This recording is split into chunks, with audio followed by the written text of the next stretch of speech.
organized by the Finnish Heritage Agency and in cooperation with the Ministry of Education and Culture on European Heritage Label, Practices and Experiences. We are very happy to have our international guests here and also welcome our visitors to this seminar, which concerns the very important European action on European heritage labels, an important topic for us at the Finnish Heritage Agency.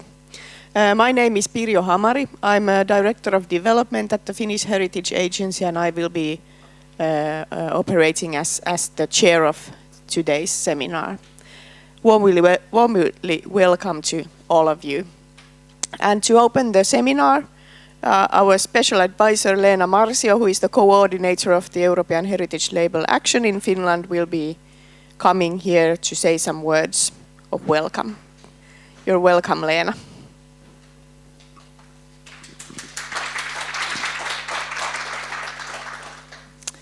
Thank you, Pirjo, and good morning, everyone. Tervetuloa. I'm so glad to see so many people here, and familiar faces, but also new faces. So we are around almost 60 people here today. And in addition, we're making a video of this seminar. So also those who couldn't attend can then see the videos later. Warm welcome to our seminar. And I especially want to thank our international guests who traveled all the way to the grey weather of Helsinki in November to tell us more about the European Heritage Label. My name is Leena Marsio. I work as a senior advisor, erikoisasiantuntija in Museovirasto, Museiverket, the Finnish Heritage Agency. I've been working in the agency for more than 5 years now, and I've been coordinating the UNESCO Convention on Intangible Heritage. And now for 1 year already I've had the honor to work as the national coordinator of the European Heritage Label. So it is my new baby now. Finland has been following the initiative since 2006 for quite a while now, but it took us some years to see what is happening and what are we thinking about it. And I think the European Year of Cultural Heritage was really something that pushed us forward. And we were also happy to have the EUROHERIT research project in Jyväskylä University. So I think we have a firm background in knowing what the label is about and what kind of sites we have and how it maybe also should be developed further. This is now the second seminar about the label in Finland. The first one we had in March in Finnish with around 60-70 people in the National Museum. And there we were presenting the label. We heard some research results from the EUROHERIT project. And then we also had 3 workshops where we were discussing what the label is about, how the whole action should be implemented here in Finland, and what possible sites could we have in Finland, and what kind of values would we like to emphasize here in Finland.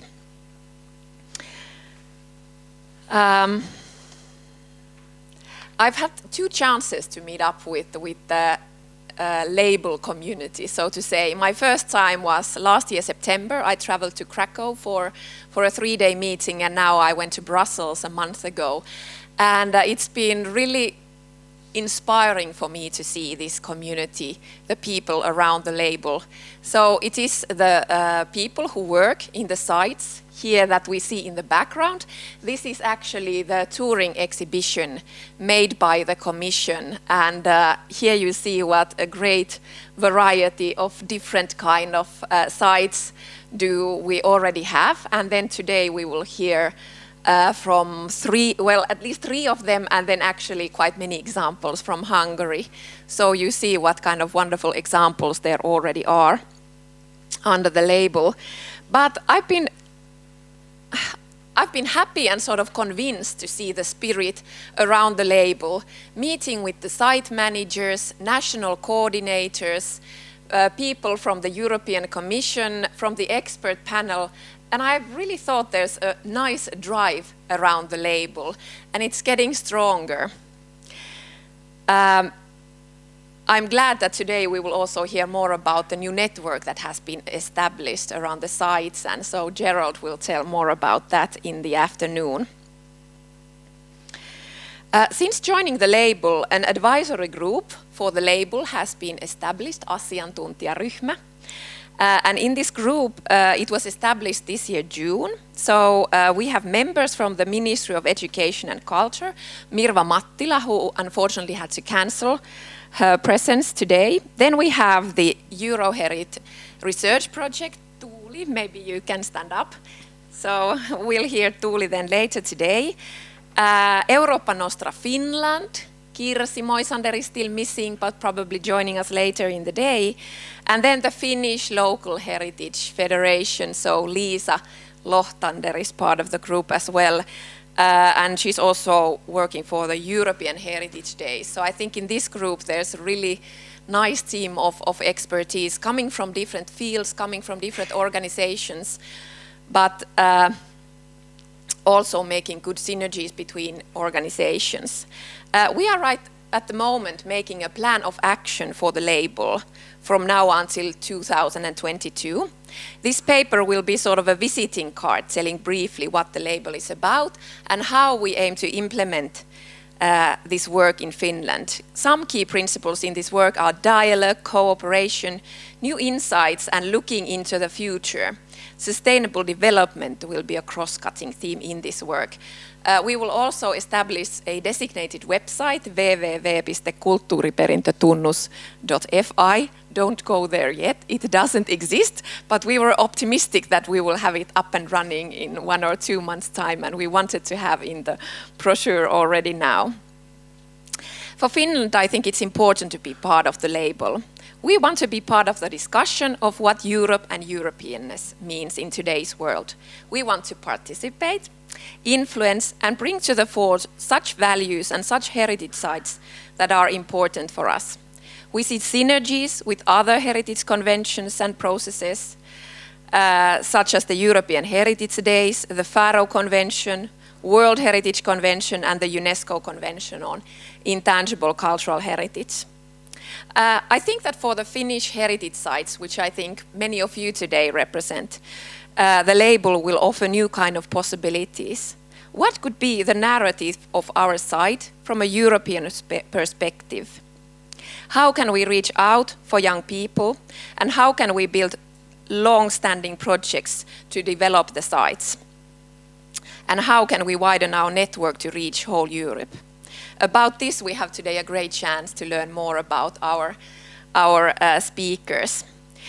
Actually, the first possibility to make an application to the Commission of Europe will be in March 2021, and then the next one in 2023. But we want to be ambitious, not only to send 1 or 2 good applications, which we definitely will, to the Commission, but we want to have a broader discussion. What does heritage mean from a European perspective?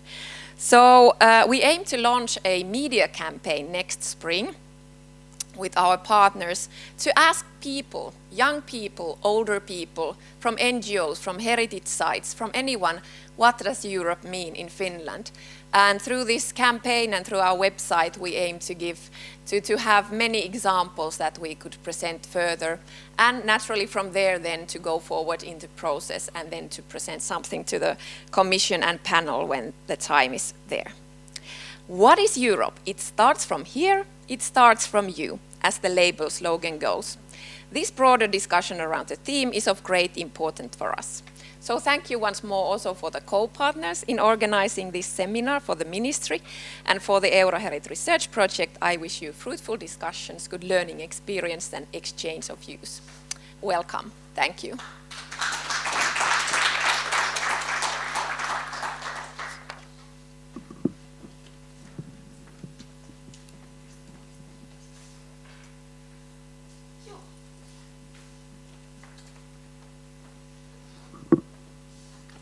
And for the next presentation, I will be assuming the role of Mirva Mattila from the Ministry of Education and Culture, who unfortunately couldn't be here today, but she has sent her presentation, and I will try to replace her in this role as best as I can.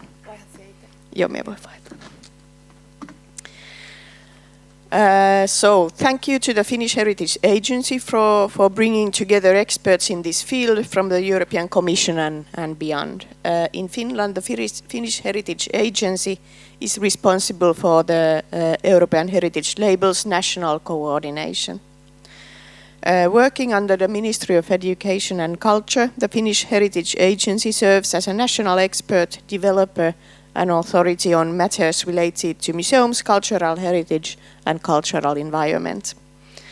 Last spring, the Finnish Heritage Agency organized a conference to introduce the European Heritage Label and explain how it works here in Finland and Helsinki. Today, the aim of this conference is to deepen our understanding and knowledge of the label. I have compiled, or Mirva has compiled, a review of a few slides on why Finland has joined the action and how European Heritage Label fits into the Finnish cultural heritage policy framework. As we all remember, Europe celebrated its Year of Cultural Heritage last year, and that was a major incentive for Finland to take part in this action. The aim of the European Year of Cultural Heritage was to identify diverse features of cultural heritage typical of Europe, to increase awareness of our common history and values, and in that way also increase appreciation for our common cultural heritage. In Finland, inclusion was selected as the main theme of the year, and the objective was to have as many people as possible involved in the year and in the projects. Although this was a special year, our aim was to promote continuity of actions related to cultural heritage. The year was a busy one.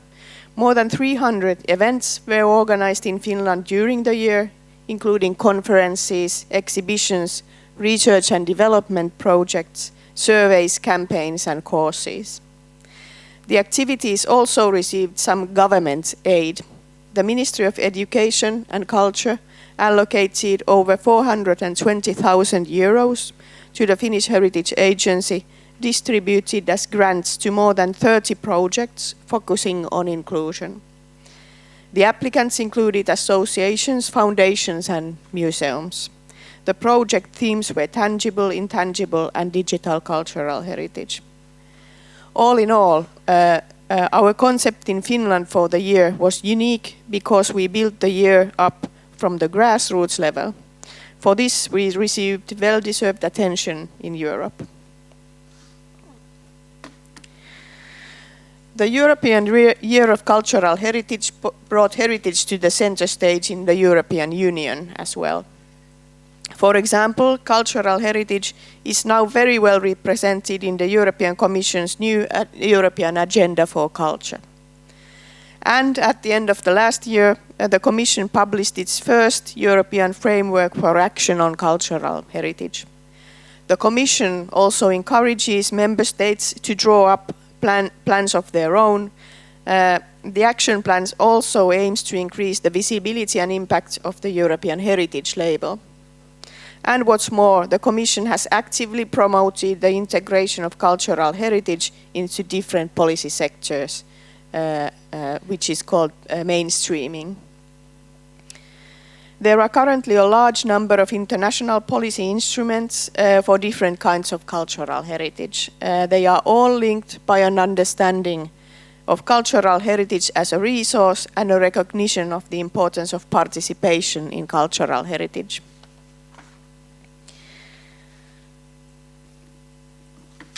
As far as culture is concerned, our government program, which was published last summer, states that key elements in a good society include being prepared to do things together, to interact, to be inclusive, and to create parity.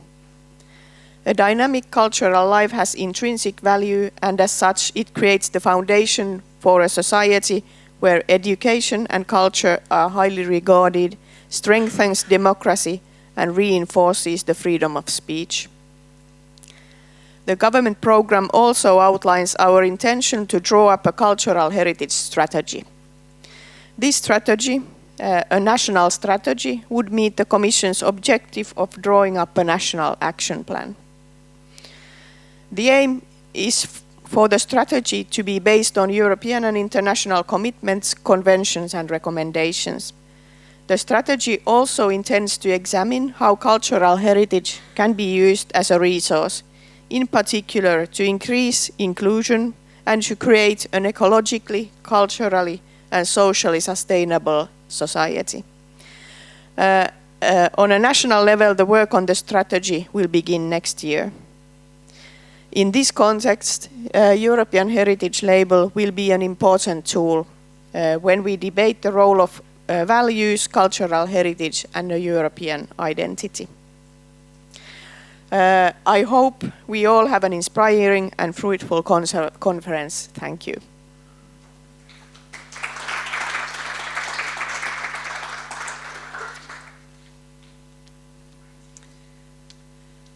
And I will continue from here on with the rest of the presentations. We will begin from the core of this action at the European Union. And I would like to invite Jutta Kastner here. We are very happy to have you here. Jutta is a policy officer at the European Commission and the person responsible for the coordination of this action.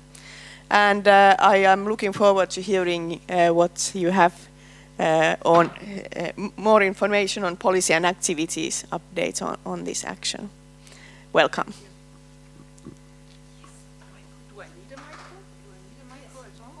It is good to use the microphone always because it will be then recorded also on the video. Okay, good. Good morning.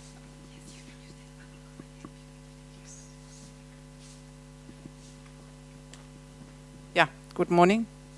Is this working?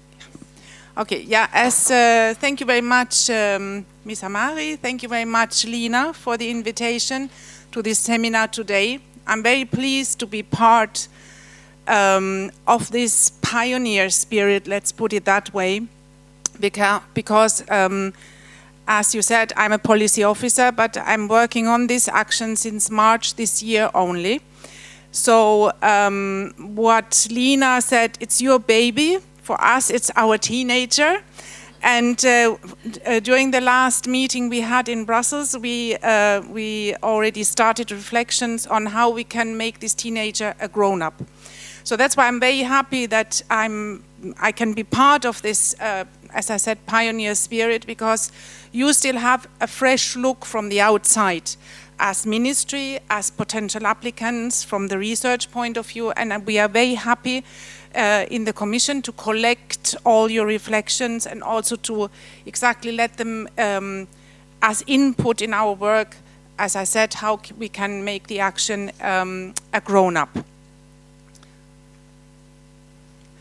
So after all the pictures that Leena put forward, my presentation will be a bit more factual. Also really based, I would like to recall also, which is important for future applicants, to recall the main objectives of the actions and also what is the difference of activities, initiatives that are already ongoing on the European level and how the label is different from it. So if we can... So why are we doing, or why doing on the European level? Why have we launched this activity? Or this action is to highlight the sites for a symbolic value, and this symbolic European value will come across my presentation very often, because this is really what is important. The symbolic value. Here we don't speak about the beauty of a site. We speak really about the symbolic value and about the message that goes out from such a site to the European audience, and in particular to young people. So as I said, and to bring the European Union and its citizens closer together. So I go back a bit in the history. The original concept came from France, from the then France Minister of Culture, Renaud Dondieu de Vabre, back in 2005 already. So it was launched as a response to the growing gap and the growing hesitations as well among between the EU and its citizens. So as in particular among young people. And as a result, there was an official launch of an intergovernmental action, so not yet a European action, in 2006, with the countries France, Spain, and Hungary. And I'm happy to have Gábor here with us today. You might share your experience probably from this period as well, and the change from the intergovernmental action to the European action. And through Council conclusions, because you said the Commission is not only responsible, it's in the cooperation with the Parliament and the Council. And through Council conclusions in 2008, the intergovernmental action was transformed to a European action, with the result that there has been a legal base created, and I always say this is the Bible of all our activities, because the objectives and how to go about the implementation is set out there. And it sets out also, again, the main objective is to strengthen, and I just read it out like this, because this is really the overarching spirit of the action. And if you have potential applicants, or if you're thinking you put forward an application, this is really the main objectives that should be over your, or overarching your project. It's really to strengthening the European citizen sense of belonging to the Union, in particular that of young people. So the activities really have the focus on young people, based on shared values and elements of European history and cultural heritage, as well as an appreciation of national and regional diversity. So really the focus on the European Union, but still the diversity of national, here Finland, Germany, Austria, name all the countries that participate in the action, and also regional diversity. And also strengthening intercultural dialogue. Through this difference, through this diversity, coming together in the project of the European Heritage Label can create, or should create intercultural dialogue, and also to enhance the understanding of other countries' culture. And now it's becoming a bit technical, but I mean, really, it's close to my heart to emphasize this. Is also like the intermediate objectives of the action, and you can also read back in the decision if you want to have more time to go through it, and we will also share the presentation afterwards. Is really stressing the symbolic value and raising the profile of the sites which have played a significant role in the history and culture of Europe and or the building of the Union. So through participating in the action, your site will get on the European level. So your site, if you identify a symbolic value and participate in the action, the visibility will be enhanced on European level. And again, increasing European citizens' understanding of the history in Europe in the building of the Union and of their common yet diverse heritage. Exactly, that is what also we have a focus on. There is a common cultural heritage, but also different in each country. So there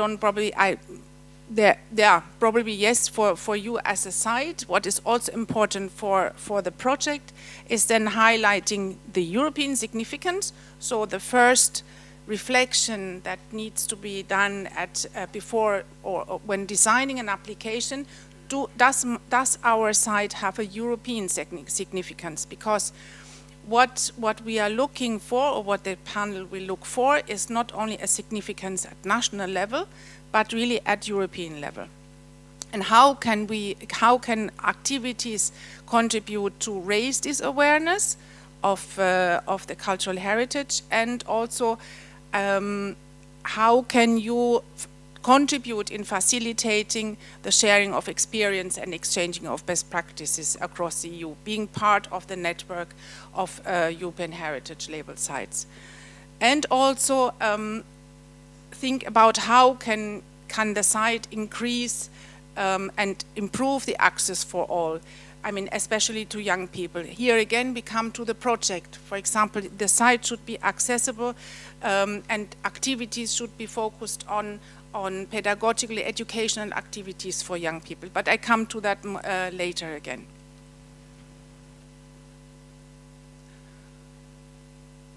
Yeah, and then this is also already, yeah. And exactly, and increasing intercultural dialogue, as set out before, again, focused on young people, also through artistic and cultural and historical education. So the activities that will take place on site have a focus on that. And ideally also to have contemporary exhibitions, for example, and contemporary activities. So also to bridge or to bring together the cultural heritage with contemporary movements and cultural expressions. And yes, and also through having your site participating with in the European Heritage Label Action and being awarded, so this will also be visible and will be visible in your communication activities. That should in fine also contribute to the attractiveness at local and regional and national level as a tourism, cultural tourism attraction. So in how far, as I said before, in how far is the European Heritage Label different from the other European actions? For example, the UNESCO World Heritage List. It's about a European symbolic value.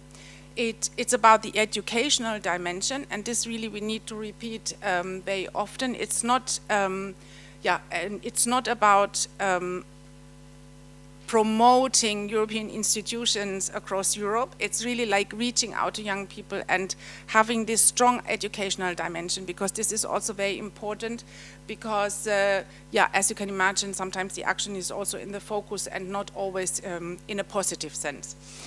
And also it creates the possibility for networking between the sites and sharing the experience and best practice.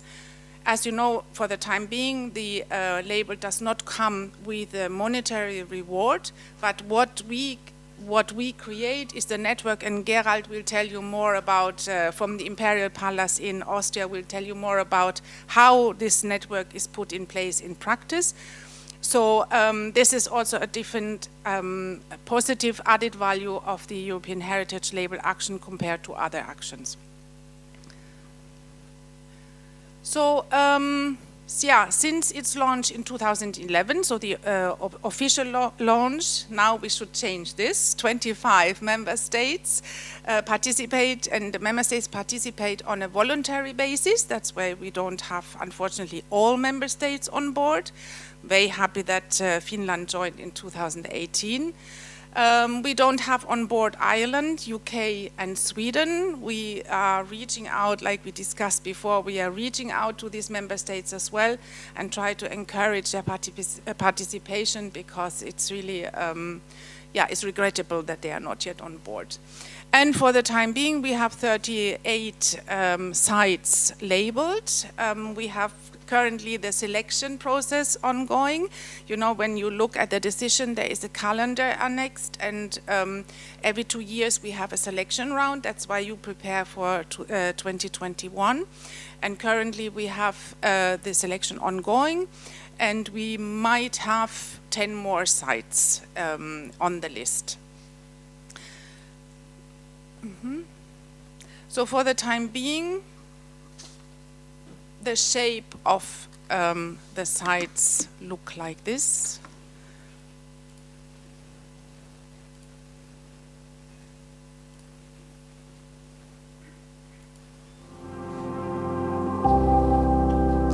Since the very beginning, this also needs to be... You see, there is still some work to be done, also in promotional material.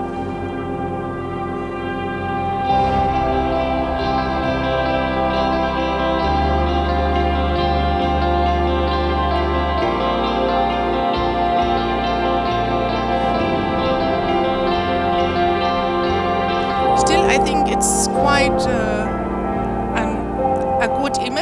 that it's still a teenager, and we hope that we will have more of these dots all over Europe.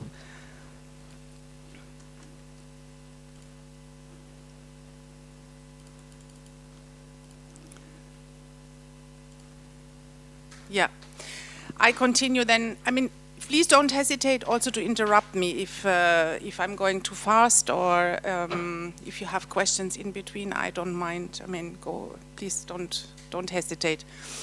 As I said before, we have now a selection process ongoing. It happens every 2 years. How does this work? You will have through Leena a pre-selection at national level. So means that there is the selection process here at national level, and then, as I said before, they can, unfortunately for the time being, is 2 sites per member states can then go forward to the second step, selection at union level. And these are the main, so we have the selection, then you have the monitoring process, which takes place every 4 years to see if the sites still correspond to the criteria set out during the selection. And then we have the evaluation of the action, which takes place every 6 years.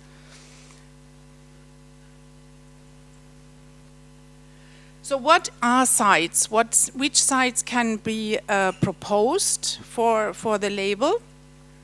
And there again, I read simply out what is in the decision. It is monuments, natural, underwater, archaeological, industrial or urban sites, cultural landscapes even, places of remembrance, cultural goods and objects and intangible heritage associated with a place, including contemporary heritage. So you see that we have a vast scope of sites that are eligible for the European Heritage Label. Then we have 2 different dimensions, if you want, of sites. We have national thematic sites, where several sites located in the same member state focus on one theme and submit a joint application. And we have transnational sites, where several sites located in different member states with a focus on a specific theme also can submit a joint application. Yeah, and the precondition is 1 site minimum located in the different member states. So what is the role of the member state? What is Leena's role? It is to support the action, to pre-select the sites for the award, to promote the European Heritage Label and the cooperation with other member states, and also with us, European Commission, and the monitoring of the sites, which takes place every 4 years, as I said before. Yeah. Yes. Just to say a few words about the pre-selection. How does it work in Finland? We will publish this plan of action where we will write it out loud, but basically there will be a possibility. We will have a pre-selection of the pre-selection, so that heritage communities can write in Finnish to say what kind of site would they like to have and with what kind of a project. And from this we will make a pre-selection saying maybe 2 different sites that we'll start making with the actual application. And it's the advisory board for the label who will make a decision on the pre-selection of the pre-selection, and then the actual selection will be made by the advisory board, and then it will be a what's esitys, Pirjo? A proposal from the Finnish Heritage Agency going to the Ministry of Education and Culture, who is making then the final decision. Okay. This is how it will work in Finland. Yeah, thank you, Leena, because this is also a speciality. I mean, the pre-selection is organized at national level according to the rules set out there, so we don't prescribe this. Like you say, each member state has their different procedures in place. So, and what is our role in this? Our role is, of course, to implement the action. We are in charge since it's a European action, to ensure the coherence and the quality, the coordinating between the member states and the European panel. I come to that later, what exactly that is. to enhance the visibility, cooperating and thematic networking between the EHL sites, and as I said, Gerald will say there more later on, and to create the synergies between the European Heritage Label and other activities in culture, education and citizenship. You know, we are also in our Director General, we are also managing the Erasmus Plus program on education. There is partner services on citizenship. So this is also a chance of the European Heritage Label that we can have use the action as a channel also on information on EU funding, on other activities, research activities where you are involved. So that is also our role to create synergies there. And in fine, to take care of the external evaluation of the action to see if we are still going in the right direction with this. And yeah, the role of the European panel, as I said, in the selection, the European Commission is supported from through a panel of experts. It contains 13 members, and so the pre-selected applications arrive with us, and these experts have a close look based on their expertise and profile. On the basis of the selection criteria set out in the decision, namely the European dimension, the project, and the operational capacity. Then we receive from the panel a report with the recommendations. For example, this year we have received a total of 19 pre-selected sites, from which, as I said, 10 might be added on the list.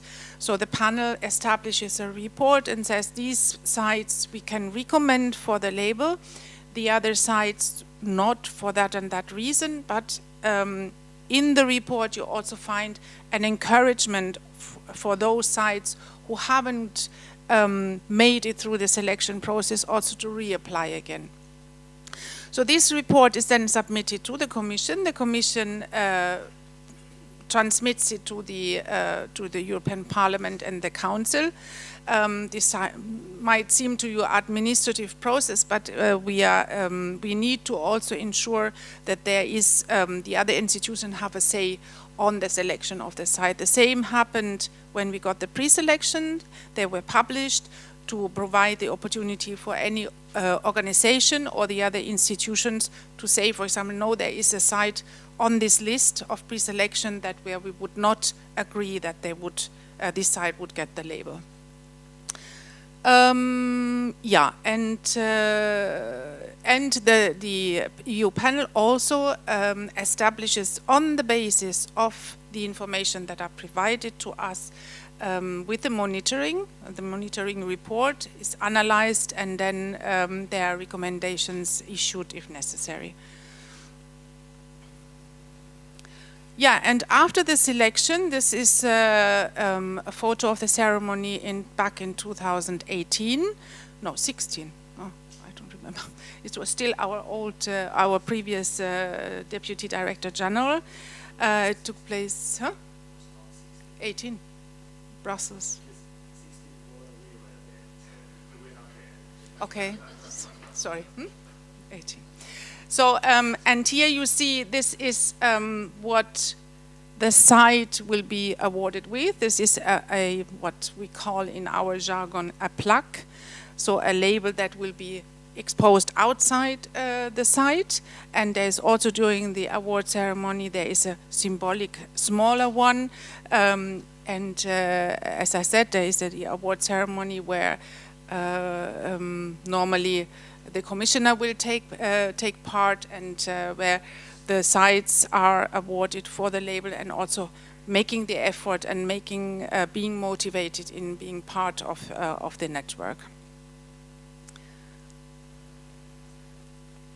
So what is, being a bit more precise, what is expected from the role once you would have the European Heritage Label is, again, and I emphasize this, probably I bore you with that, but I mean I would like to really emphasize, because this is very important also for the activities that take place at national level, that they're really reaching out to citizens and then there is a project that reaches especially out to young people.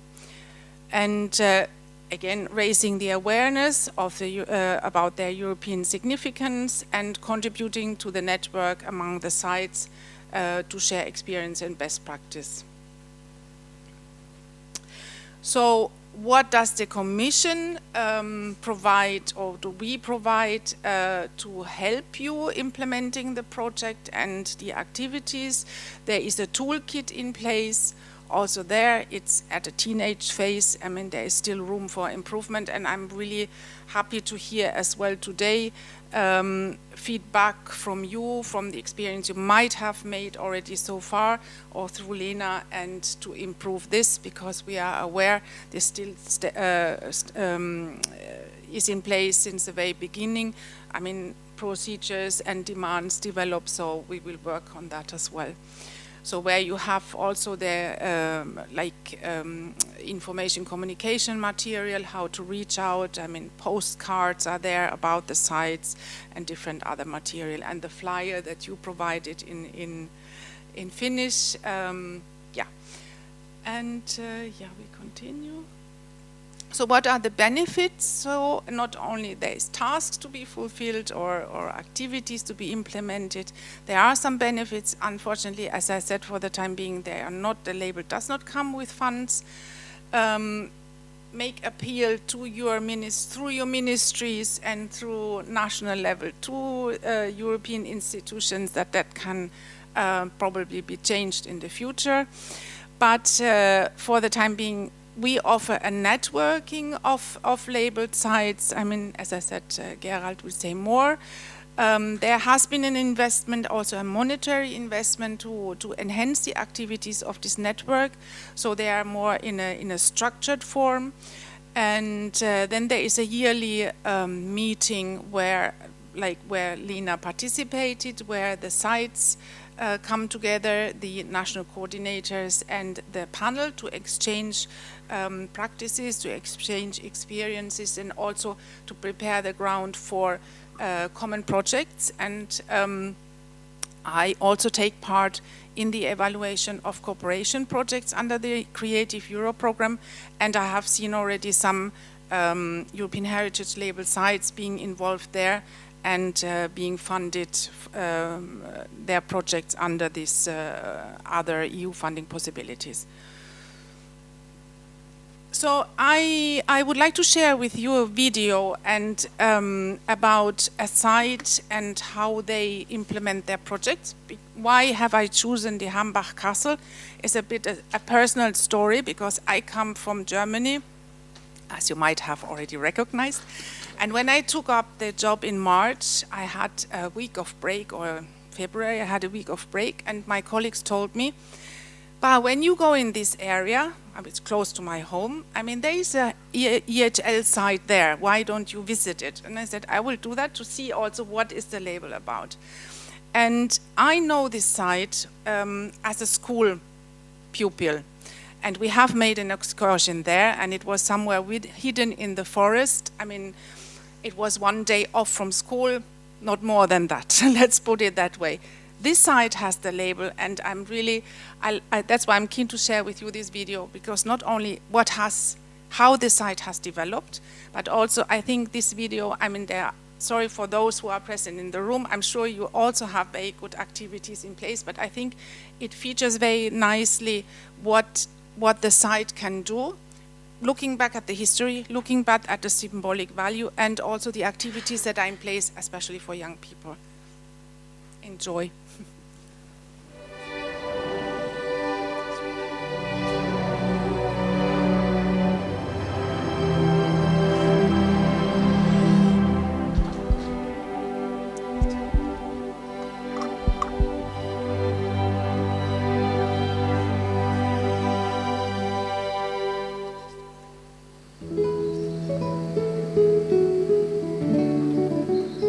Wir sind hier in Neustadt an der Weinstraße auf dem Hambacher Schloss in der Pfalz. Das liegt in dem Südwesten Deutschlands.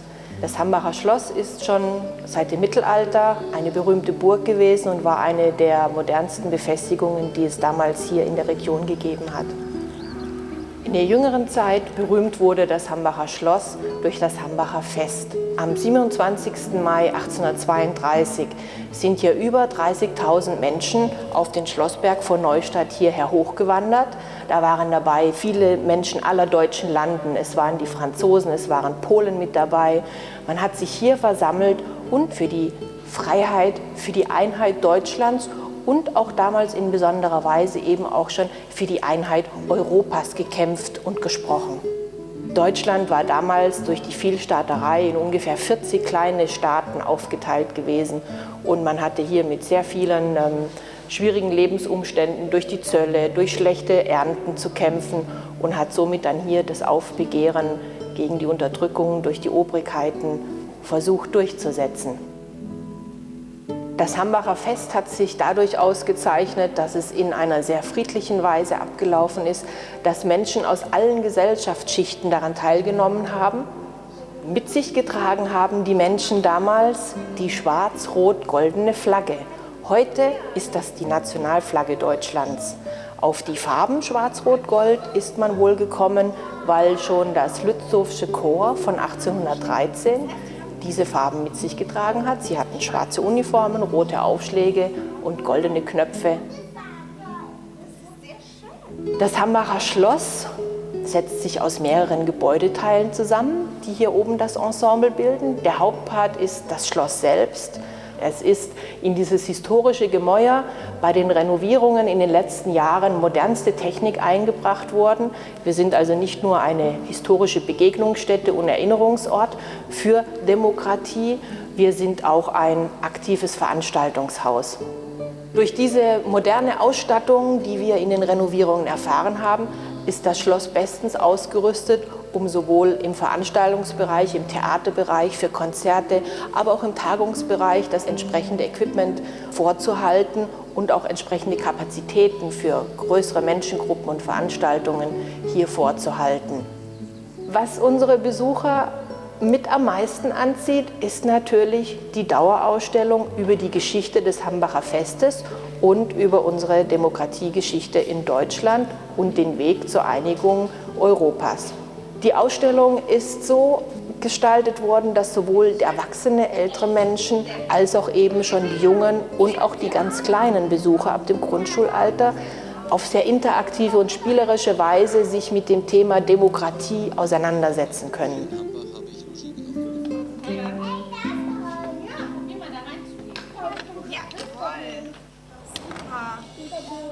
Blau, wo kommt das dahin? Jawohl, ihr seid super. Perfekt. Grün, wo ist Okay, grün? I stop there. Otherwise, I will be running out of time. I'm here for you. I mean, don't hesitate to ask me questions during the breaks as well and during the day. And I can only share with you that the European panel is looking forward to reading your applications then in the next selection round. Thank you.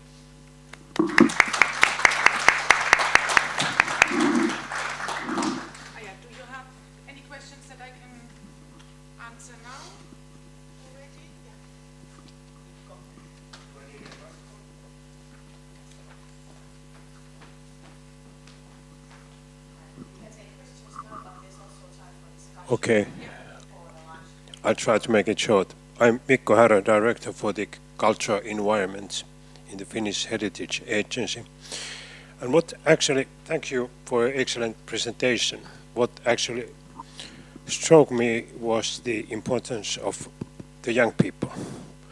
And we do have a strong tradition on cultural heritage education, or education on World Heritage sites.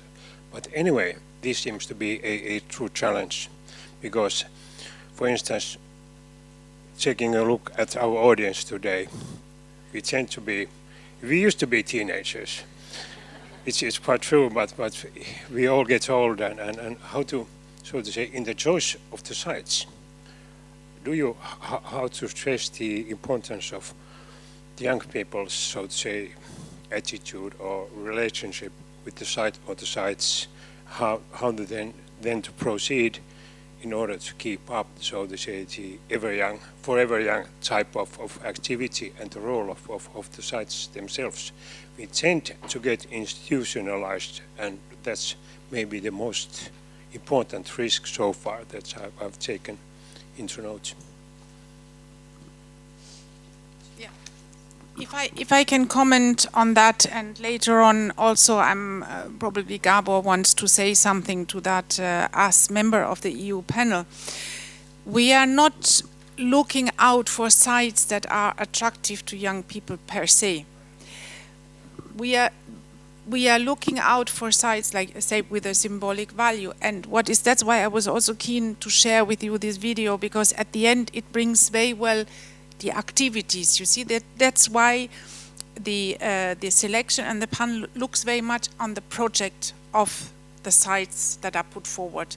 And this is, as I can only stress it again and again, this is the big difference also between the other activities launched at European level and international level, because here we're speaking about the educational project. And of course it's a challenge for a site, because you say to raise the interest, to make the site accessible in a way that it's interesting for young people, to have seminars, to have expert talks going on there. Yeah, you have probably had the chance to speak to other sites and to share their experience, but there are nice projects out there, and as I said, Gábor, I'm sure you will be, or probably you want to already later, yeah. So this is the focus here. It's not only, as I said, it's a challenge, because like you see, some European young citizens might not be interested in visiting certain sites on their own motivation, but reaching out and through the activities, that would be the objective. Yeah. Does it answer your question? Yeah. So thank you very much, Jutta, and we will continue discussion after this first round of presentations. This was a very in-depth and useful presentation of the whole action with all its elements. And the next speaker is going to enlighten us more on the process parts of this action. Professor Gábor Sonkoly, welcome. You're a national cultural heritage expert and a member of the panel for the European Heritage Label that's delegated by the European Commission. And we are very happy to have you here today and to share the views from your viewpoint on how this action works through the eyes of a member of the panel, and maybe also experiences from Hungary. You're welcome.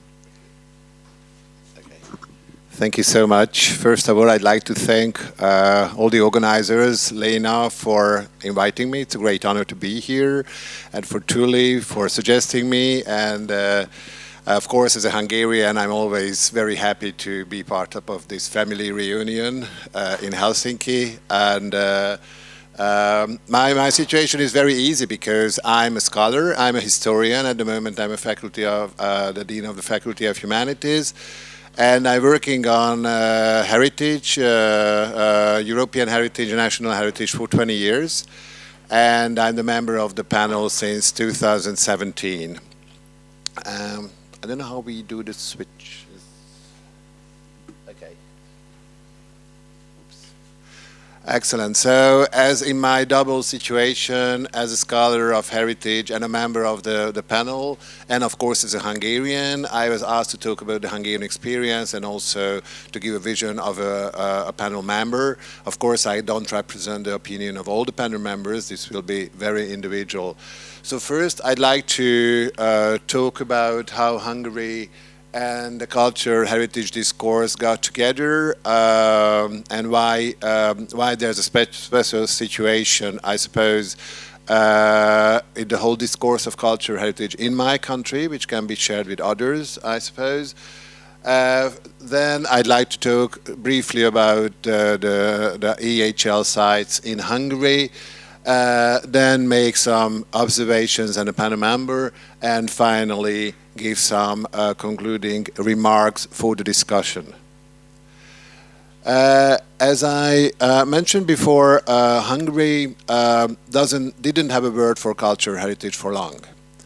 As a historian, I don't want to share a long history with you of cultural heritage, but just think about since when you have in Finnish a word for cultural heritage.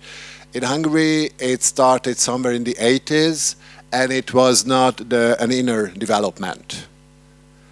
Right, so very interestingly, then in the 1980s, when Hungary was still a communist country, the Kádár regime wanted to open for the West, so they invited the European Cultural Forum Budapest in 1985 and wanted to do something international to prove their openness. So that's the moment when they ratified the World Heritage Convention, and that's how Hungary started nominating sites for the World Heritage list. But there was still no word for cultural heritage. It was in the law, but nobody used it.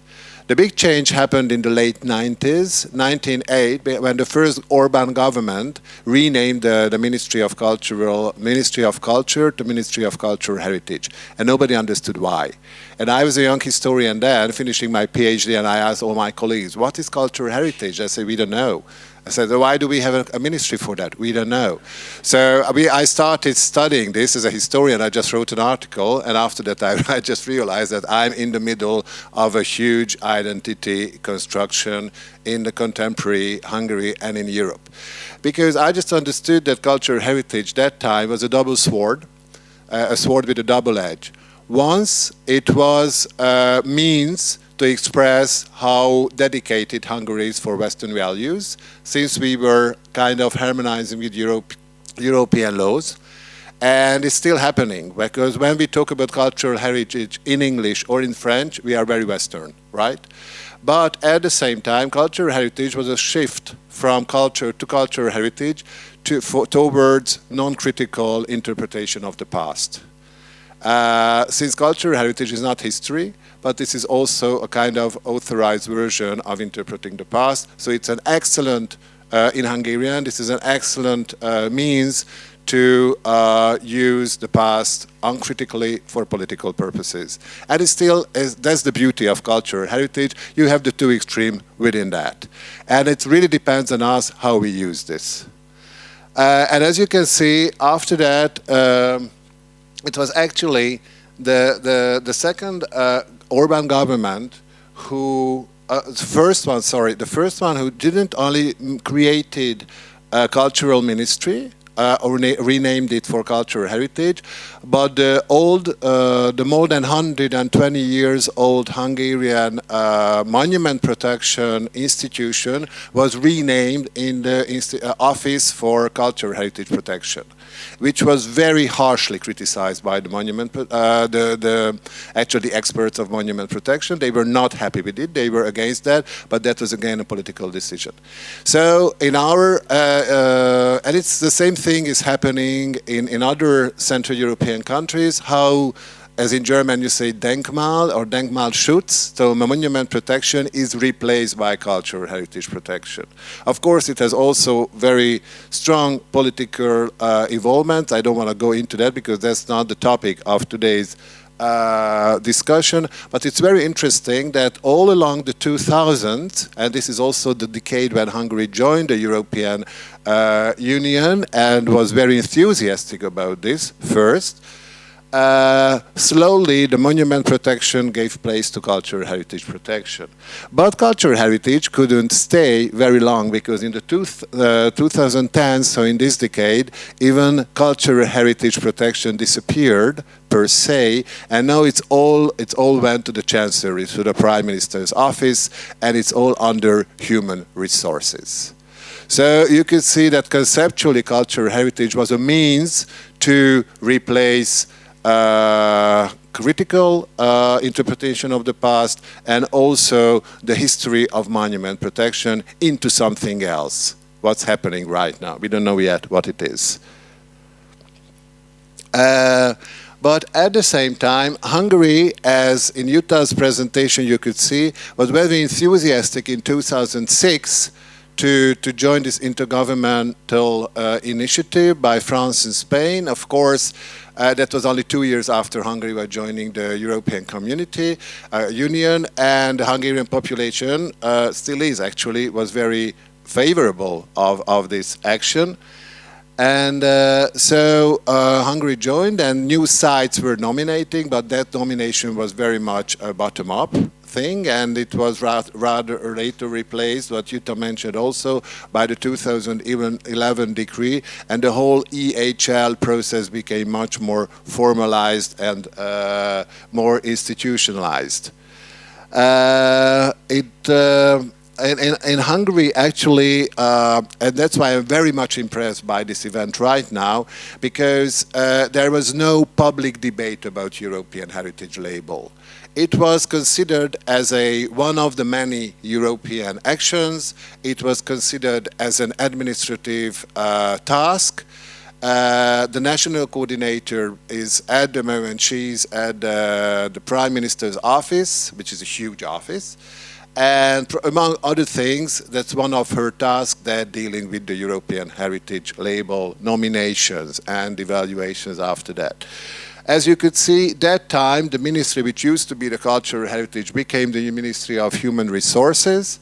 And there's a decree of the number 52 in 2013, which actually gave the legal basis for the pre-selection on the national level. The proposals are made by communities. There's a call, but there's not much initiation or encouragement from the state.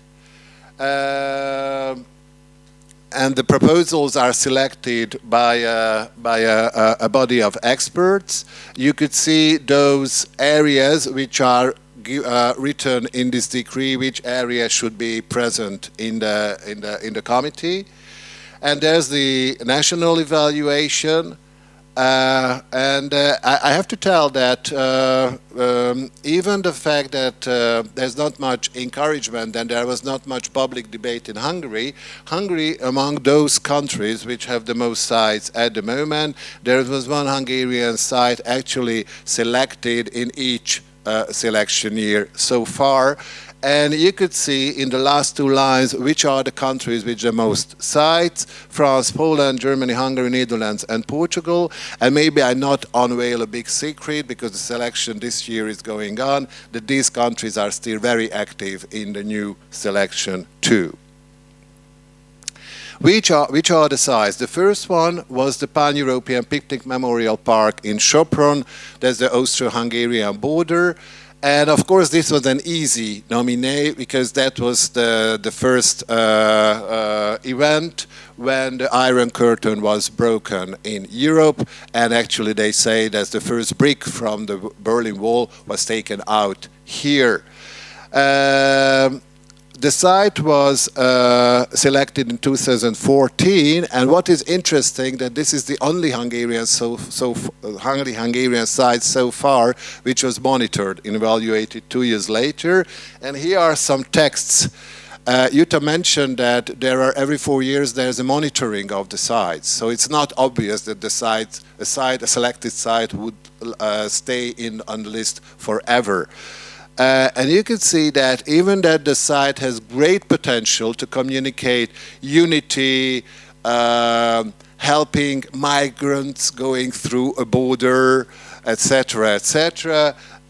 Not much happened in this site. You can see also how the message of this site doesn't really comply with the message of current Hungarian government. So it's a real challenge how to promote a site which broke a wall in a border and let migrants through it.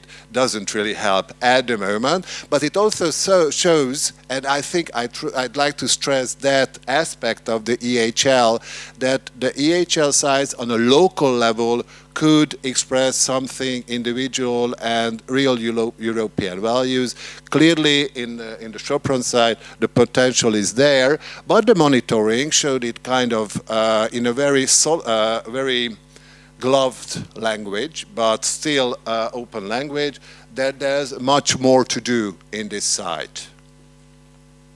You could see that actually there's an open criticism that the site needs more support on the national level, and it should communicate the European significance more blatantly. I'd like to say that this year, which was the 30th anniversary of the breaking of the Iron Wall, Chancellor Merkel visited again, just like 10 years ago, the site, and for that a visitor center was created. So it will be very interesting to see that on the micro level, politicians use the site, and but what happens with for young people and for the wider European public? But that's the site. I don't want to be totally unjust to the site, because this is not very central. It's very similar to the Hambach Castle, that this is on the border. So this is a bit of no man's land. So it's not a site that normally tourists would visit, right? So to attract tourists there, you have to give more effort than to a normal touristic site, like the other two Hungarian sites. I can say proudly that I suppose Budapest is the only Hungarian capital with two EHL sites, which is the Liszt Ferenc Academy of Music in Budapest, which was selected in 2016. I don't want to talk a lot about this. I love this site, and we can discuss it during the debate.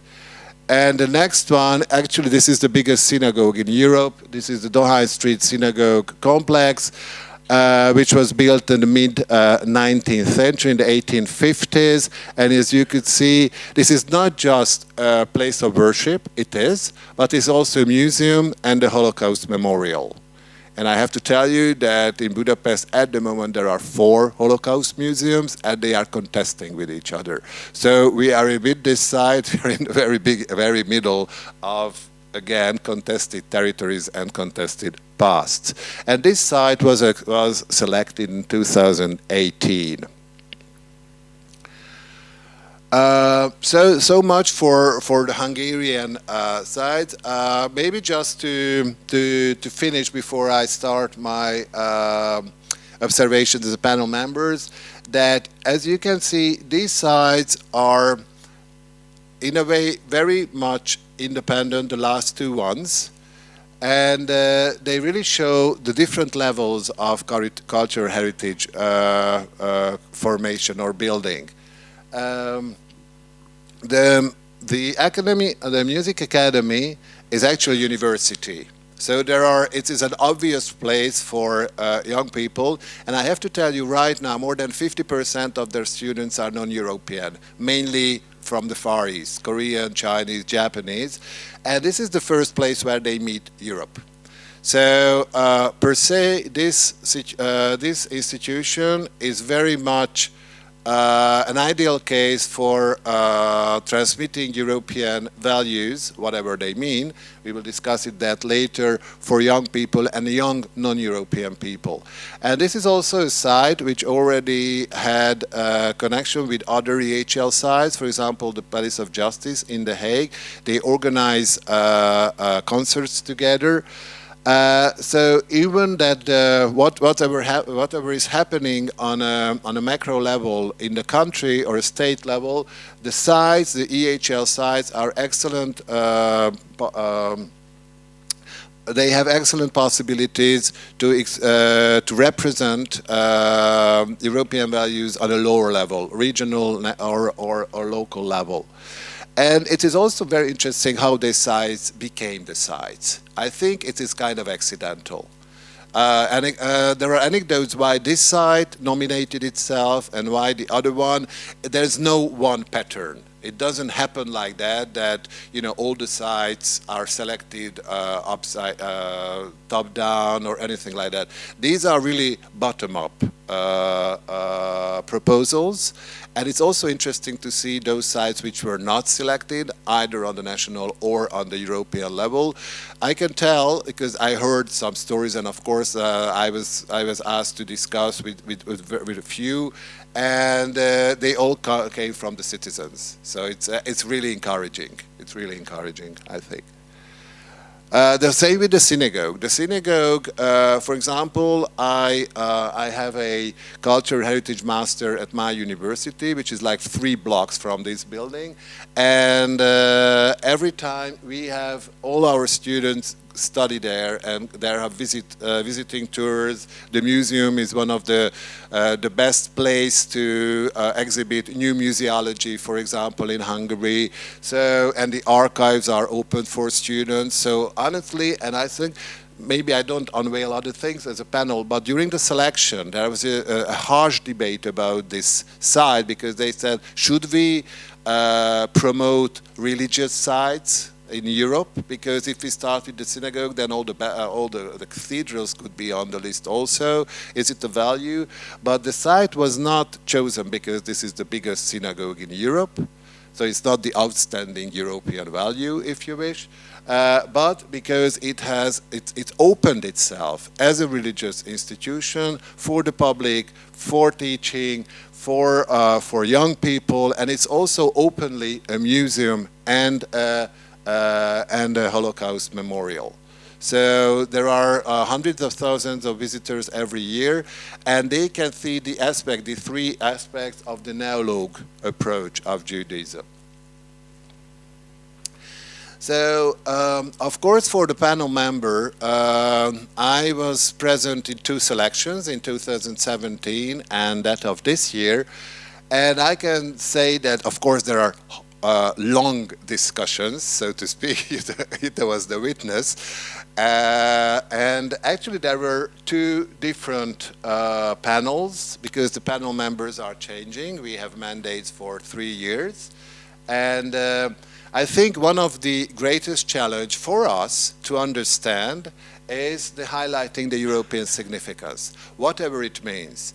And as soon as we put this quote from the decision to the panel, for the 13 members of the panel, it is a never-ending discussion.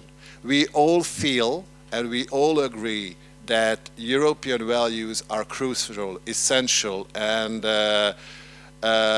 we all appreciate and actually love all the nominees because they put so much effort into these proposals. But at the same time, we have to say that one of the biggest challenge for the sites is to leave the national discourse, even hidden, even unconscious, and put the site into a new light of European values and European understanding. And during the debates, we understand and learn a lot from each other. And I do appreciate that the panel has a very composite nature. As you can see, actually I didn't even recognize by the time I prepared this slide for this meeting that we have 7 female and 6 male members, so the gender acronym is there. But it's not just that, but, and I congratulate actually the Commission, we have 7 members from social sciences and humanities, researchers, and 6 members from different cultural institutions. They can be municipalities, they can be foundations, tourist agencies, so which represent truly the variety of cultural heritage. And as you can see, even from, and I like it very much, I think I'm the only historian in the committee at the moment, but we have anthropologists, art historians, archaeologists, sociologists. So even from that point of view, we have really heated debates during the selection. And as you probably know, the authorized heritage discourse approach established by Loránd Smith, and this is a how to put it? This is one of the foundings or paradigms of the critical heritage approach, in which I truly believe. But I have to tell that during these debates, I don't think there's one united European discourse. That's a plural. I think what I could understand during the debates and reading the variety of the proposals, that there are different discourses competing with each other. So the result the 38 sites what we have at the moment and the 40-something sites what we'll have next year, really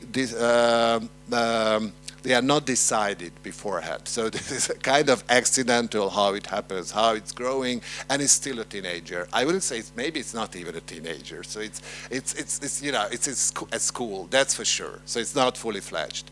So that's why I think I'm personally extremely happy that Finland decided to join, and we are so much looking forward the Finnish member, the Finnish nominees, not just because of the size themselves, but because this approach that you bring, you know, experts and representatives of different fields, heritage fields together. Of course, I'm kind of ignorant, but I haven't seen it in any other country. So that itself, this meeting is a very important added value of the EHL and the growing of the EHL.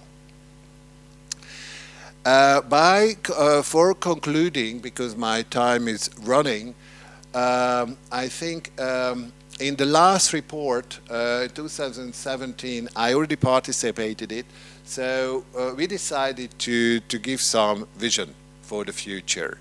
Because of course, if you have a child, you'd like to see how he or she is growing up, you know. Of course, he or she will not do that, but at least the parents want to determine the future of the child. So we thought about this, and especially, and coming from Hungary, believe me that I tell from experience, we have to stress European significance for all layers of European society. It's not just, it shouldn't be only an affair of the institutions in Brussels, it should be really a European affair. As a historian, I hate propaganda at all this, but that's why I accepted the invitation for the European Heritage Label panel, because I think we have very few means and institutions to propagate European culture. And actually very little forum to discuss what European significance is. And actually, as we read, as I said before, as we read the proposals, we can see how determinant the national discourse and the national understanding of history in these proposals, even though that these proposals are meant to be evaluated by a trans-European experts. The second one is that we'd like to see the network as a dynamic network. It's not set. Of course, if you just put different sites together, it doesn't make a network. Fortunately, now there's a network, and Gerald will tell more about this later, but it should be dynamic. It shouldn't be set. As you could see, the members are very different by size, by vocation, location, etc. So it's totally unequal, but that's fine. That's the beauty of Europe. But I think this dynamism should be kept definitely. And again, of course, we all, that's my idea, that probably one of the reasons why cultural heritage is everywhere at the moment, that there's a general critique of the Enlightenment and this division of the intellectual and the emotional, which is labeled as Eurocentric and Western, etc. Of course, we can discuss about this, but we have to give some emotional belonging, the feeling of belonging to Europe, for the Europeans, and for that we need symbols and we need sites. And it would be also great if, as you could see on the video what Jutta showed to you, there are not so many sites at the moment, and these sites, let's face it, many of them are not well known. So we'll still, I think most of the Europeans don't know about even the EHL, not even the site. But of course, by 2030 or later, this network should be extended in Europe and maybe beyond Europe. And of course, that was the vision. But and we just identified a few objectives also for the vision. These sites should be maintained. Once they are selected, there's a shared responsibility for them. especially for the small ones. Because I think Europe should be proud of these sites. Europe and the European member states also.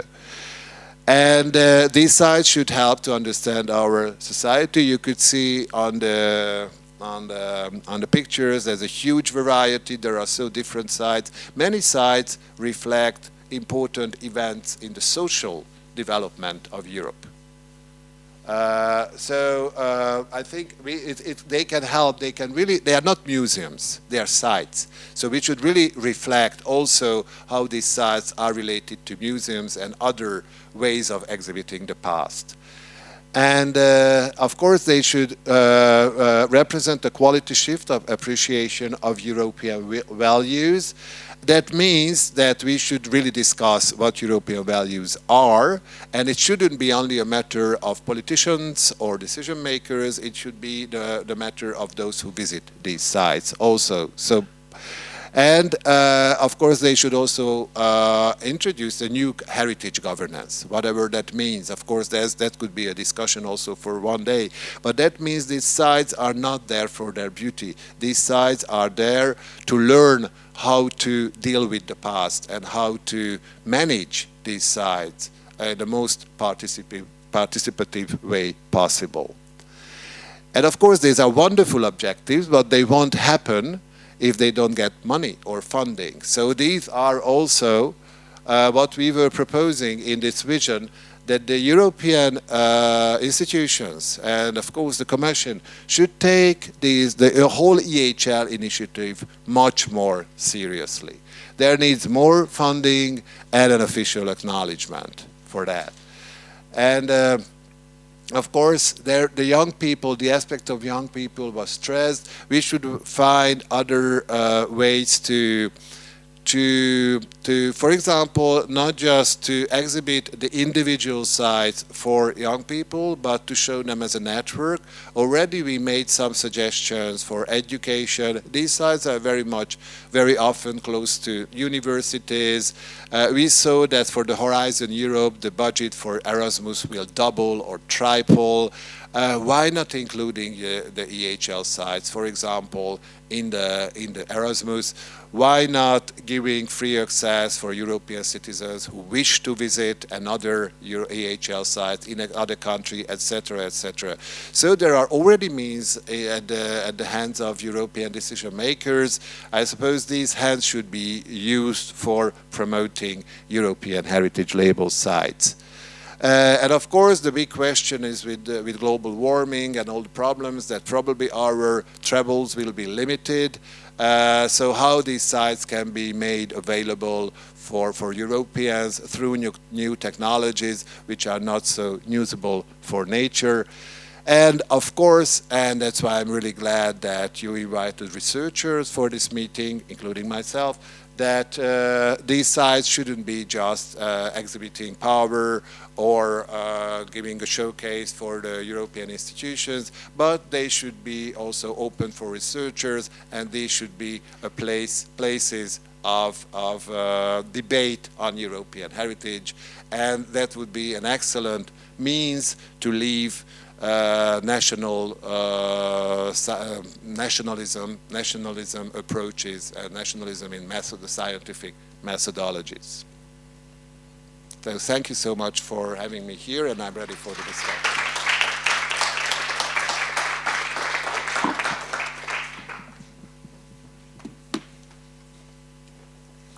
Thank you, Gábor, for your interesting talk. We think we will reserve the questions until after the last presentation in this session before the lunch. And adding to this wonderful presentation from the view of the evaluation of the sites, we have a presentation from our national EUROHERIT research project from the University of Jyväskylä, Tuuli, Lähdesmäki and Viktorija Čeginskas. I'm sorry, Viktorina, if you're Čeginskas. Thank you. We will hear now some reflections and results from this research project concerning European Heritage Label. Okay, thank you very much, and thank you for inviting our project to be part of this event as well. So as said, my name is Tuuli Lähdesmäki, and we are coming from the University of Jyväskylä. I'm the leader of the research project EUROHERIT that was already mentioned here. So in this project we are researching EU identity politics, EU heritage politics and policies, and EU heritage initiatives, and particularly using the EHL as our case study. As mentioned already, so the EHL Finland seminar, this is the second one, and the first one was organized already in spring. Unfortunately, I wasn't able to participate in that, but there were 3 scholars from EUROHERIT that were having a talk there. So it was Katja Mäkinen, Sigrid Kaasi-Krogerius, and Johanna Turunen, who were also having presentations there, and their presentation is still available in YouTube. So now it's me and Viktorija Čeginskas who are having this brief 15 minutes talk here today, and we try to not to repeat what was said already there in the first seminar. Okay, so the title of our 2 brief talks is Creating and Governing European Cultural Heritage in the EU, Results from Ethnographic Field Research. And this topic resonates our book that is in the production at the moment in Routledge. And this draws together our field research and our analysis of this field research. So in this talk, I and Viktorija, we have selected to focus 2 topics from our book. So I'm going to talk briefly about politics and governance, from which we start our book, and then Viktorija is going to talk about gender in the EHL action, and this is the topic where we end our book. And hopefully this book will be then published in the very near future, if not in the end of this year, so then in the beginning of next year. So briefly, a couple of words of our field research. So we conducted a very broad ethnographic field research in 10 countries at 11 sites that have been awarded with European Heritage label. Those sites are marked with stars on this map. Unfortunately, the text is quite small, but anyway, we had a very nice selection of different kinds of sites from different countries. Our data was also really manifold, including various kinds of documents, but then we also conducted a lot of interviews in the Commission, also among the people who are working at these sites and the visitors, and also had various kinds of informal discussions with guides, for example, and different kinds of stakeholders at these sites, and also did observation. But to understand the politics and governance that is included in the EHL action, so I think it's important to start from this figure, and I think that it's quite nicely explains why it is important and interesting to study cultural heritage and the EU. So during the past 2-3 decades, there has been an increasing interest in cultural heritage in the European Union. And cultural heritage as a concept and term is increasingly used in the policy discourses of the Commission and other EU institutions, as this figure indicates, which shows the number of all EU documents that include a search term cultural heritage. And as you can see, there is a growing increase of these documents since the Maastricht Treaty, and there seems to be a growing tendency of also during the past decade. And this highest peak is the European Year of Cultural Heritage. So our research also brought out that cultural heritage is not dealt with in these policy documents only in the areas or sectors of culture or heritage, but also in various other policy sectors, ranging from agriculture to economics, or tourism to education, or foreign policy to sustainable development, and so on and so forth. So we interpret that in a way that the frequency to refer cultural heritage in these different policy sectors means that it is taken as an instrument for the European Commission to have an impact in diverse policy sectors, and it can be used as an instrument for various purposes to have an impact on various issues. Okay, so this is a slide that you already saw, but I have a bit of a different kind of take to that. So for us, these EU heritage initiatives, such as the European Heritage Label, are also policy instruments to tackle various challenges and various crises that both the Europe and the EU are facing at the moment. For example, the challenges of rise of different kind of nationalist or populist or radical right-wing parties or movements, or polarization of views in Europe, or Eurocriticism, or different kind of challenges that are related to European integration and deepening European integration.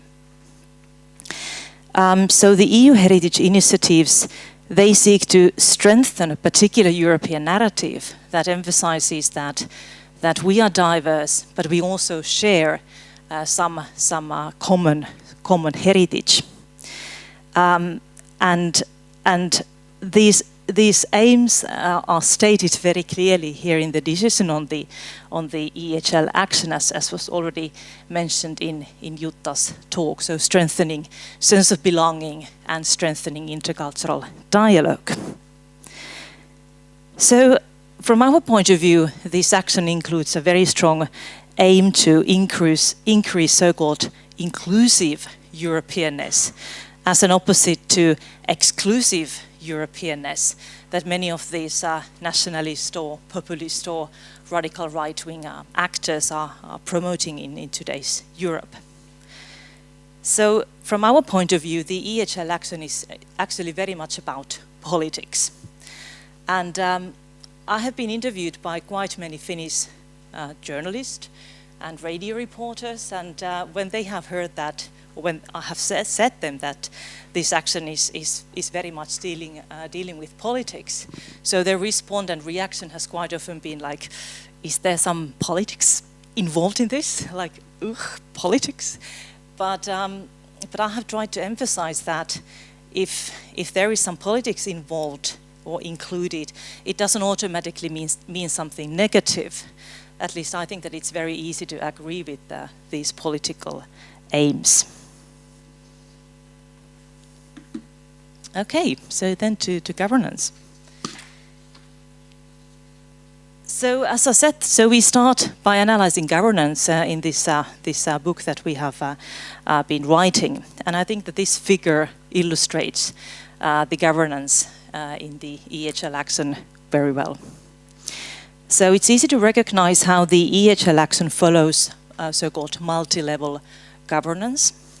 And it means that governance is not centralized, but it is based on interdependent and simultaneous acts of governance at different levels, and including various, as we have already heard, various networks and various different kinds of individual actors in the processes of governance.